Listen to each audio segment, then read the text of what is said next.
একটি ভিডিও কয়েক সেকেন্ডের পারফরম্যান্স, তারপরই সামাজিক যোগাযোগ মাধ্যম জুড়ে তুমুল আলোচনা। হিজাব পরে মঞ্চে ড্রামস বাজানো এক তরুণীর ভিডিও ছড়িয়ে পড়তেই শুরু হয় প্রশংসা, সমালোচনা আর নানা ধরনের মন্তব্য। কে এই তরুণী তা জানতে আগ্রহী হয়ে ওঠেন অনেকেই। ভাইরাল হওয়া সেই তরুণীর নাম নাজিয়া সামান্তা। তিনি জানান, সঙ্গীতের সঙ্গে তার পরিচয় ছোটবেলা থেকেই। বাবার হাত ধরেই গিটার, ভায়োলিন ও ড্রামস শেখা শুরু করেন। পরিবারের উৎসাহ ও সহযোগিতায় ধীরে ধীরে সঙ্গীত চর্চার সঙ্গে জড়িয়ে পড়েন তিনি। তার ভাষায় ড্রামস শুধু একটি বাদ্যযন্ত্র নয়, বরং দীর্ঘদিনের ভালোবাসার জায়গা। নাজিয়া জানান, 2025 সালে হজ পালন করার পর তার জীবনে বড় পরিবর্তন আসে। আগে নাচ সহ বিভিন্ন সাংস্কৃতিক কর্মকাণ্ডে যুক্ত থাকলেও হজের পর সেসব ছেড়ে দেন। তবে ড্রামসের প্রতি ভালোবাসা টান থাকায় সেটি পুরোপুরি ছাড়তে পারেননি। ব্যক্তিগত বিশ্বাস ও শখ দুটোকে সমন্বয় করেই এগিয়ে চলেছেন তিনি।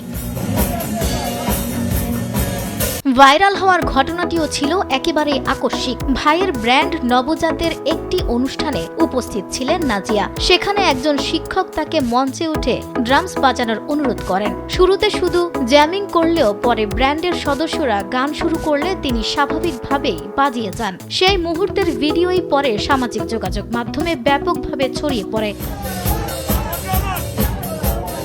এদিকে গণমাধ্যমের সামনে নাজিয়ার বাবা সবার প্রতি অনুরোধ জানিয়েছেন তার মেয়েকে নিয়ে অযথা ট্রল বা বিতর্ক না ছড়াতে। তিনি বলেন, নাজিয়া হজ পালন করেছে এবং নিজের জীবন নিয়ে সিদ্ধান্ত নেওয়ার অধিকার তার রয়েছে। কাউকে উৎসাহিত করা বা নিরুৎসাহিত করার বদলে ব্যক্তিগত বিশ্বাস ও পছন্দকে সম্মান জানানোর আহ্বান জানিয়েছেন তিনি। নাজিয়া যদি কোনো কষ্ট দিয়ে থাকে তার জন্য তিনি ক্ষমা চেয়েছেন। যদি আমার মেয়ে আপনাদেরকে কোনো কষ্ট দিয়ে থাকে, আপনারা আমাদের ক্ষমা করবেন। আমার কথা যদি কেউ কষ্ট পেয়ে থাকেন, এর জন্য আমাদের ক্ষমা করবেন।